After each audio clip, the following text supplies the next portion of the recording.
Where Does the Candle Wax Go? By Kateb, Nuri-Alim, Shunnar. Where does the candle wax go when it burns? We watch it melt, slow and graceful, curling around the wick like a silken robe letting go of form. It disappears right before our eyes, the flame flickering gently like a whisper of spirit. But where does it go? Is it gone? Lost? Or has it simply transformed? This question isn't just about wax. It is a question about life, love, pain, giving, and what remains of us when we have poured ourselves out.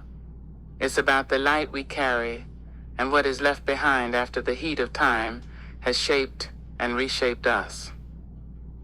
When I was a boy, my grandmother Celestine used to light a candle every night at sundown.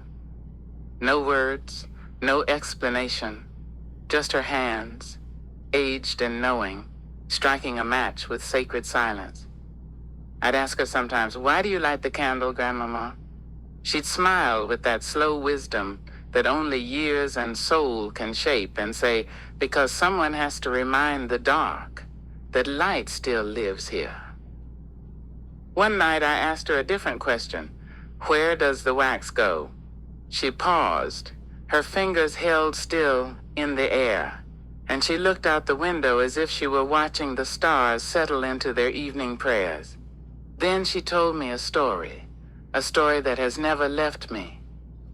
She said, long ago, in the village of Hushara, where the wind carried voices of the ancestors through the trees, there lived a woman named Luma. Luma was known for her candles, each one handmade, fragrant with wild herbs, and infused with a prayer. They say Luma didn't just make candles. She listened to them. Each candle, she believed, held a soul's longing, a sorrow, a joy, a hope too tender for words. And when someone burned one of her candles, their prayer would rise with the flame, the wax melting away like a soul offering itself to the Creator. But the villagers noticed something strange once the candles were spent. People were lighter. Not just the air in the room, not just the shadows on the walls, but their hearts. Burdens they carried for years seemed to slip away in the melting. So they began to say, "Luma's wax doesn't melt. It ascends. It returns to the source and comes back down as peace." My grandmother said that story was passed down through generations, not because of science or mystery, but because of truth. Not the kind of truth that you measure with rulers or weigh on scales, but the kind you feel in your chest when life gets heavy and something invisible lifts it. Just a little. That's what the candle teaches us, doesn't it? The wax goes nowhere, yet everywhere. It changes. It feeds the flame, becomes part of the light, drifts into the air as unseen particles, a dance of energy and devotion, just like our time here, just like us. Each act of love, every time we give of ourselves, our patience, our forgiveness, our presence, it melts away a little of our ego.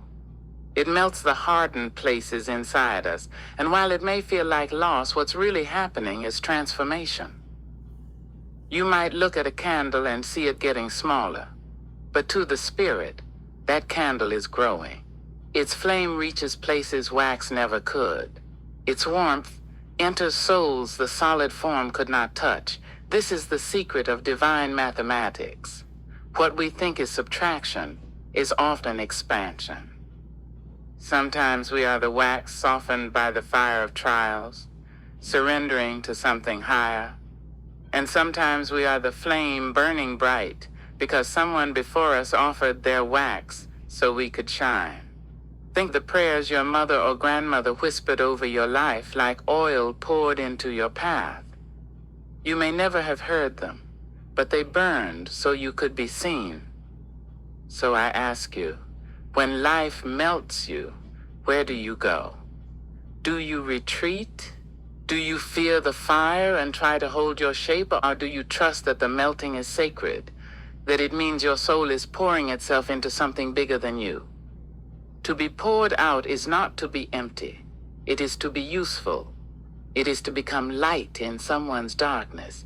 Every challenge, every grief, every sacrifice, when given with love, becomes a burning prayer.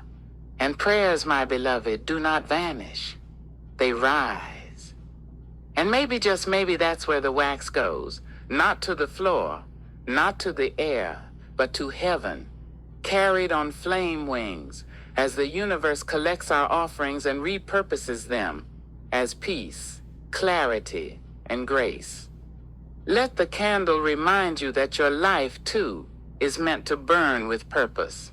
That even as time melts away your outer shell, your flame can still guide others home. That the moments you give, the forgiveness you extend, the beauty you create when no one sees all of it, is never lost. Like Luma's candles, your light does not go unnoticed. So light your candle tonight. Watch the wax disappear, and as it does, whisper your own longing into the fire. Know that the Creator receives it. Know that the universe, in its silent wisdom, turns even your smallest, melting into something eternal. Where does the candle wax go? It becomes light. It becomes love. It becomes you.